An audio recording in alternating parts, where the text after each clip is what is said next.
Ele é um multiartista, cantor, compositor, ensaísta, editor, poeta. Nasceu em Belo Horizonte, cidade na qual vive até hoje. Ponto de partida e ponto de chegada da sua vasta produção artística. Ricardo Aleixo, um expoente da literatura brasileira contemporânea, acaba de lançar um novo livro, Extraquadro. É com ele, o Ricardo Aleixo, que eu converso agora no Opinião Pernambuco. Eu sou Estela Mares e este programa também é veiculado pela Rádio Universitária FM e pela Rádio Universitária Paulo Freire AM. Ricardo, muito obrigada pela sua presença aqui no Opinião Pernambuco. Os poetas aqui são muito bem-vindos. Então, você também é muito bem-vindo. Quem agradece sou eu, Estela Mares. É sempre uma alegria falar com a gente de Pernambuco, que é um lugar que eu visito já desde 2006. Foi a primeira vez que eu estive em Recife, depois voltei, fui a Garanhuns, passei pelo sertão, por muitas cidades do sertão de Pernambuco nos últimos anos. É sempre uma alegria muito grande. E é uma conversa de igual para igual. Pernambuco, Minas Gerais é sempre algo... Não é assim, quando se fala do Brasil profundo, essa conversa aí é fundamental. Me agrada muito. Eu vou te pedir licença, então, antes da gente falar sobre Extraquadro, da gente falar um pouquinho, para a gente falar um pouquinho sobre Minas Gerais, né? Sobre os escritores mineiros. E aí eu estou me referindo àqueles que são autores de referência na literatura brasileira. Uhum.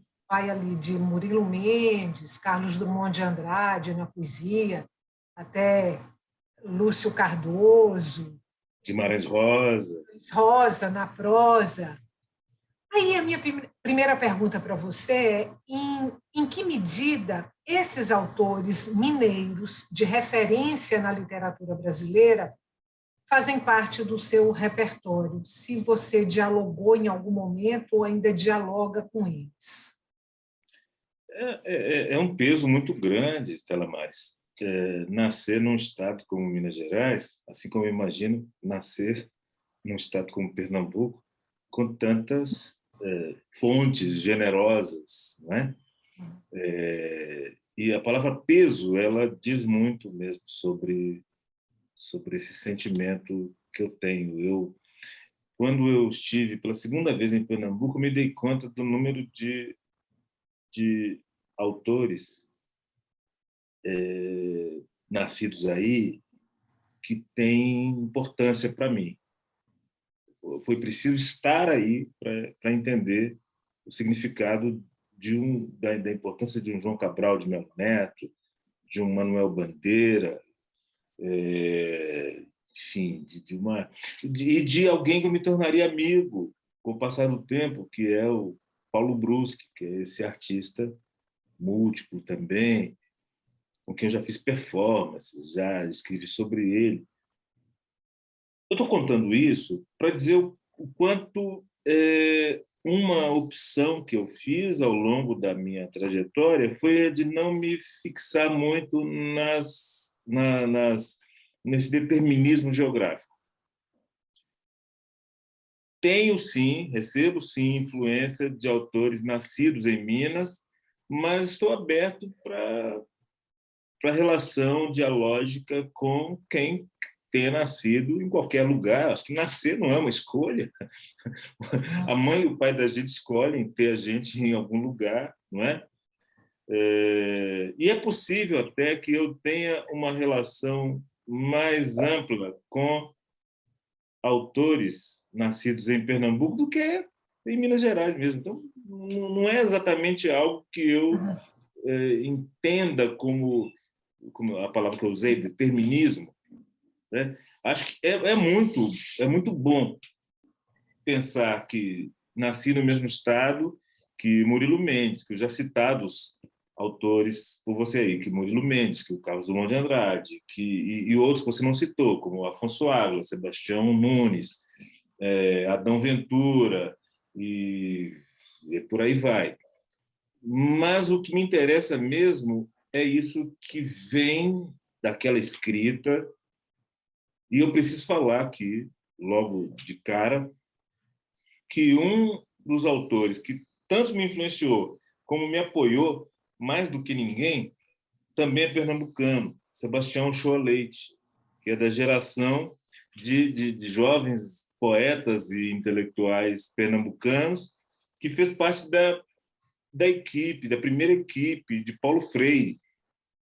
Então, é algo que é sempre, quanto mais eu penso na importância de Pernambuco no meu projeto artístico e intelectual, mais eu vejo como a coisa se abre. Tá? Então, ser mineiro aí é uma circunstância boa, claro que eu gosto de ser conterrâneo dessas pessoas todas, mas talvez eu me sinta mais próximo de Pernambuco. Sebastião Uchoa Leite escreveu um pós-fácil, um prefácio de um livro seu, não escreveu? Pós-fácil. Não é? Qual foi É. o livro? Trívio, um livro lançado há exatamente 20 anos. Um Uhum. livro muito importante para mim. E Sebastião foi dos considerados grandes nomes da poesia brasileira, quem foi mais enfático no sentido de dizer qual era o meu projeto artístico, de dizer quem era o Ricardo Aleixo. É uma apresentação do meu projeto para o mundo poético, literário, brasileiro, quando eu era mal e mal conhecido em São Paulo, por alguns setores no Rio de Janeiro, e Sebastião foi muito enfático, dizendo que havia algo novo no que eu fazia. Sebastião Uhum. me apoiou sempre, foi um grande amigo. Já que a gente está aí nesses dois territórios, Minas Gerais e Pernambuco, ambos, assim, territórios muito merecedores do meu afeto, eu vou trazer outras duas questões para você, uma ligada a Minas e outra ligada a Pernambuco. No caso de Minas, entre esses autores, aí, principalmente os autores que eu citei de referência na literatura brasileira, tem uma particularidade de todos eles, se não todos, muitos deles, olharem Minas pelo retrovisor, ou seja, são autores que migraram, que saíram de Minas Gerais, né, e olhavam Minas de longe. Você nasceu em Belo Horizonte, você continua em Belo Horizonte, né? Belo Horizonte é o berço da sua produção artística, e, se eu não me engano, você me corrija se eu estiver errada, você mora no bairro da sua infância, Campo Alegre. Campo Alegre. O que significa para a sua escrita, para a sua produção artística, estar nesse lugar de origem, estar em Campo Alegre? Significa tudo. Eu, a partir do nome do bairro onde eu moro, desde os 9 anos de idade, eu desenvolvi um conceito, que é o da Campo Alegria. Porque o Campo Alegre ele é uma invenção da ditadura civil-militar dos anos 60, 64 a 85. A minha família vem para cá, minha mãe, Iris, meu pai, Américo, minha irmã, Fátima e eu. A gente vem para cá em 1969. Meu pai era baixo funcionário do Ministério da Agricultura.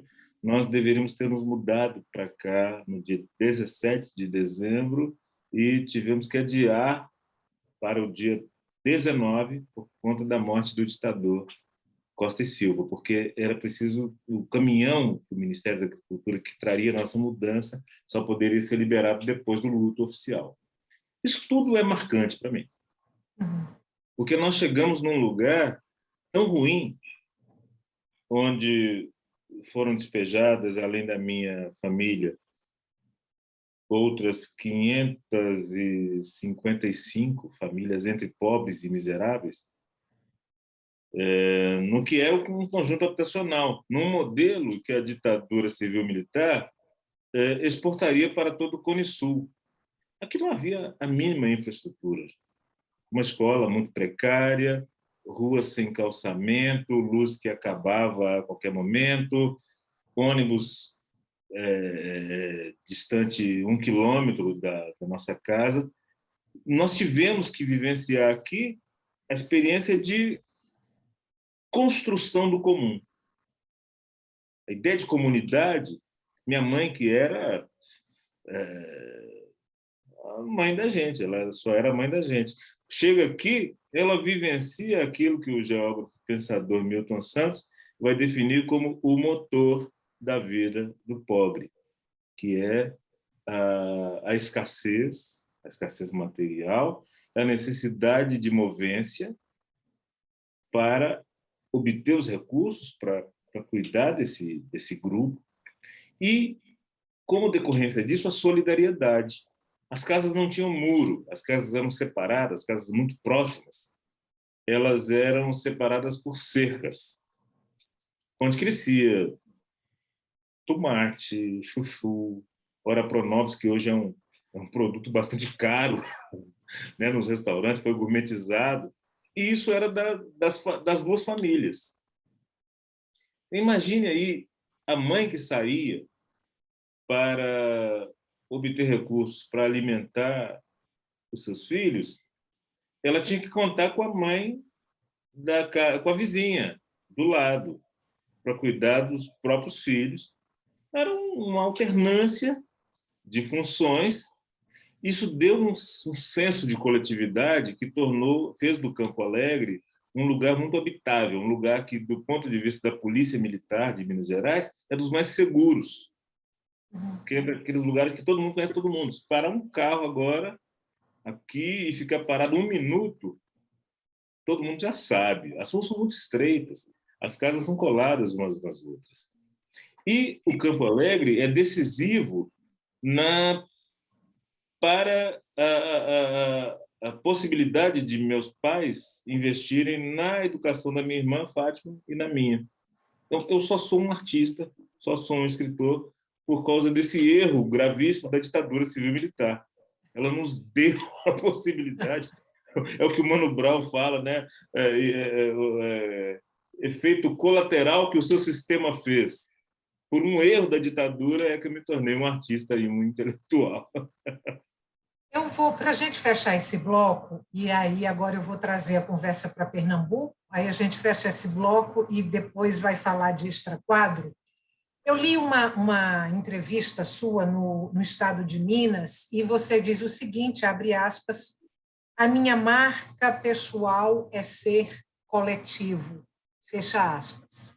E aí eu te pergunto se você encontra no seu trabalho, na sua postura de vida, no seu modus vivendi operandi, alguma similaridade com o poeta pernambucano Solano Trindade?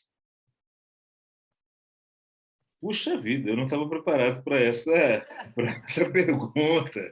Ela tocou fundo aqui, porque eu tenho a máxima admiração por Solano Trindade. Solano viveu num tempo em que não se usavam termos como multimídia, intermídia, todos esses termos que são atribuídos a mim, não é, como uma forma de me qualificar. Isso não foi usado com relação a Solano. E Solano foi exatamente isso, foi esse homem do trânsito entre as linguagens e entre as linguagens e os outros campos de conhecimento. Então, tem total afinidade. E foi muito importante você falar dele, porque quando eu mencionei os outros nomes de artistas intelectuais e escritores pernambucanos, me escapou o Solano. Então, é você que me traz essa lembrança de que esse homem é enormíssimo, faz parte, sim, da minha circulação sanguínea em termos artísticos. Muito, muito, muito, muito, muito importante. Muito. Vamos fazer um intervalo curtinho, a gente volta daqui a pouco, aí sim a gente vai falar sobre Extraquadro, o seu novo livro. Para você que está em casa, não saia daí, o nosso intervalo é curto, O entrevistado de hoje, do Opinião Pernambuco, é o poeta multiartista mineiro Ricardo Aleixo. Até já.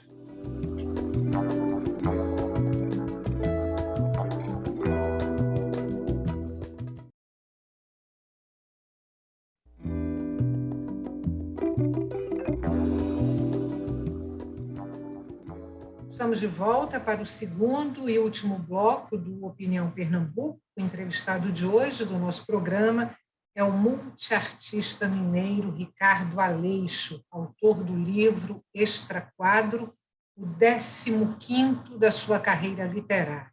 Eu sou Estela Mares e este programa também é vinculado pela Rádio Universitária FM e pela Rádio Universitária Paulo Freire AM. Ricardo, vou te pedir agora para falar sobre Extra Quadro, para dar umas pinceladas gerais sobre o livro, por favor. Extra Quadro é um livro pelo qual eu tenho muito carinho, como tenho, aliás, por todos os outros livros que eu já lancei. Eu deveria tê-lo lançado, eu desejava tê-lo lançado no final do ano passado. Foi o ano em que eu comemorei 60 idades, e aí a pandemia, e depois, em janeiro, logo no início de janeiro, a descoberta de um glaucoma que quase me deixou totalmente cego. Então, por várias razões, eu deixei para agora. E ele é o que eu chamo de livro maninho, em relação a um outro título que vai ser lançado daqui a alguns meses, que é o Diário da Encruza. E que são livros que falam muito diretamente com esse momento pelo qual passa o Brasil. Todos os meus livros têm essa dimensão política, discussão do que é o Brasil, do que o Brasil poderia ter sido, do que o Brasil é, apesar de tudo que tentam impor a nós, não é, como premissa. Mas esses dois livros, o Extra Quadro e o Diário da Encruza, eles me parecem seguir uma trilha que eu acabei abrindo com um livro de 2015, que foi o Impossível Como Nunca Ter Tido um Rosto, depois o de 2017, que é o Antiboi. Livros marcados pela urgência, pela necessidade de conversar com o real, com as várias camadas do real, de um modo mais direto. Poemas, esses livros todos, de 2015 para cá, eles são atravessados por essa urgência, como eu disse, poemas escritos muitas vezes no celular, eu deitado ainda, abria o noticiário, abria os jornais, lia, ficava horrorizado com tudo o que estava acontecendo e já fazia os poemas e postava nas redes sociais. A aceitação, eu ia dizer a maior ou menor, mas não, nunca houve menor. A aceitação desses poemas fez com que eu, pelo público, fez com que eu fosse imaginando a coleção de poemas, né?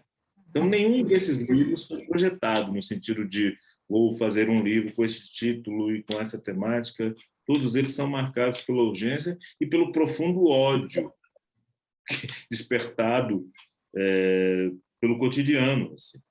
O que a gente pode fazer? No meu caso, fiz poemas.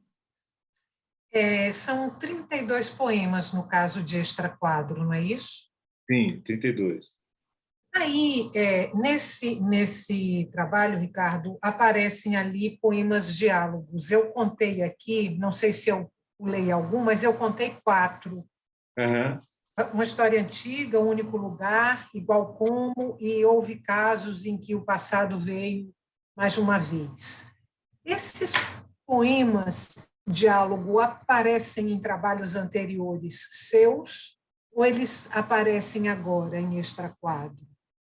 Que coisa boa você falar isso, Estela Mares, porque eu abri aqui, ao acaso, o livro e deu exatamente a página 34 com o poema Houve Casos em que o passado veio mais de uma vez. E isso já coloca uma questão que é a da identidade desses textos. Eu não sei se são poemas. Não sei se são poemas, porque houve casos em que o Passado Veio Mais Uma Vez foi escrito como texto teatral. E que eu, efetivamente, levei a cena junto com uma enormíssima atriz, dramaturga e diretora de Minas, hoje radicada em São Paulo, que é a Grace Passot. Nós fizemos um experimento cênico com esse nome. Houve casos em que o Passado Veio Mais de uma Vez, e em algum momento me pareceu muito pertinente que esse texto fizesse parte de um livro. Eu não sabia qual, talvez pudesse ser o Diário da Encruza, mas como o Extra Quadros saiu antes, né? E esses outros textos, esses 3 outros textos, eles são experimentos feitos para a rede social. Eles são posts que poderiam ser encenados e podem também ser lidos como poemas.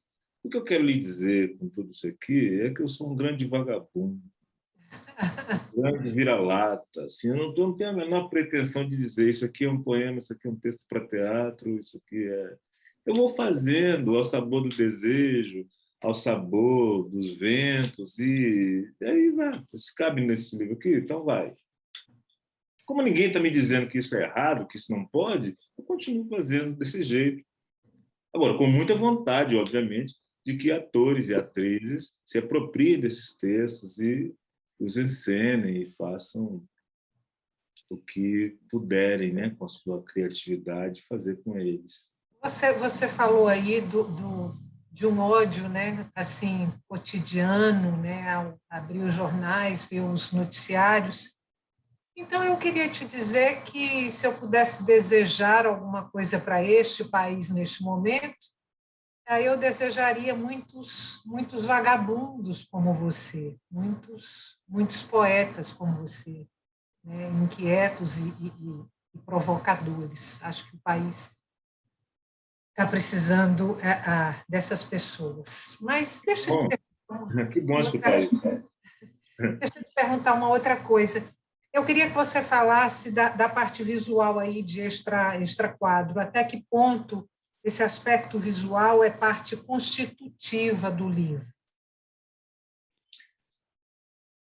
Eu comecei a escrever poesia com 18 anos, muito marcado pela didática concreta, né? A poesia concreta com essa indissociabilidade entre as camadas visual, sonora, textual, aquilo que eles, a partir do legado do escritor irlandês James Joyce, definiram como verbo visual. Essa dimensão verbal, essa dimensão vocal, essa dimensão visual. Isso, para mim, é indissociável. E todos os meus livros são marcados por esse traço fundante, né? E eu conheci, há exatos 10 anos, um jovem designer, então estudante de design, aqui em Belo Horizonte, chamado Mário Vinícius. Isso em 2011, quando eu organizava a ZIP, que era a Zona de Invenção Poesia E. Vou lhe mostrar aqui o cartaz da primeira edição da ZIP. Foi um evento muito importante, aconteceu em várias edições, e que era marcado por essa junção entre as linguagens. Então, havia gente da dança, do teatro, das artes gráficas, das artes visuais. E o Mário Vinícius era um estagiário do Centro Cultural UFMG. Então, ele participa, ele se mostrou, ainda enquanto estagiário, se mostrou muito próximo do meu modo de fazer coisas. Depois ele foi estudar design, foi fazer mestrado em design na França.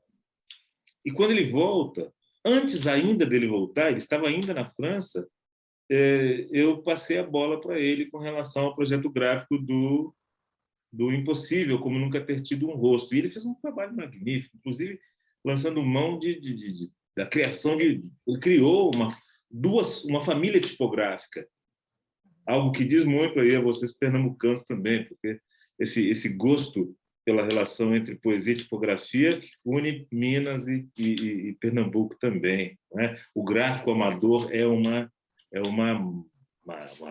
sinal da excelência da arte e da cultura em Pernambuco, né? E que nos influencia muito aqui em Minas também. Então, ele fez esse projeto gráfico, Impossível Como Nunca Ter Tido um Rosto, e agora, quando eu pensei no projeto do Extra Quadro, já pensei imediatamente nele. Ele veio aqui para casa, a gente passou uma tarde e noite maravilhosa, no que eu chamo de sessão de uma jornada de experimentação gráfica. Eu fui mostrando coisas para ele, manuscrituras, fotografias, coisas inconclusas. E depois de muitas horas de trabalho e a gente bebendo também, porque, né, eu sou de Ogum, mas não sou de ferro, né? Então, ele me vem com esse projeto que eu chamo de deslumbrante. Eu chamo o Mário de maestro. Ele é um orquestrador das minhas ideias. Quando ele aparece com o projeto, eu entendo que aquilo poderia ter sido feito por mim, mas precisava ter passado por ele, por essa cabeça brilhante que ele tem e que é um grande intérprete de tudo que eu faço, sendo muito mais do que isso. Antes da gente terminar, eu queria que você dissesse como é que a gente faz para ter acesso ao Extra Quadro, livro físico. Aqui no laboratório Interartes Ricardo Aleixo, Lira, a gente tem uma loja e basta enviar um e-mail para contatoliravendas@gmail.com, contatoliravendas@gmail.com, e dizer se quer dedicatória ou não. Aí quem atender vai dar as coordenadas, vai passar Pix, enfim, os dados todos. E tem também a opção de comprar junto à editora parceira, que é a Impressões de Minas, no site impressõesdeminas.com.br. E está em algumas livrarias também. A vantagem de comprar comigo é que, se é que isso é uma vantagem, pode ter a dedicatória.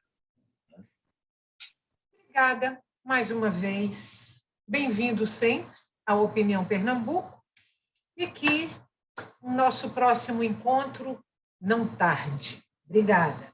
Tomara que não. Agradeço muito, foi muito boa essa prosa e vamos lá, vamos caminhando.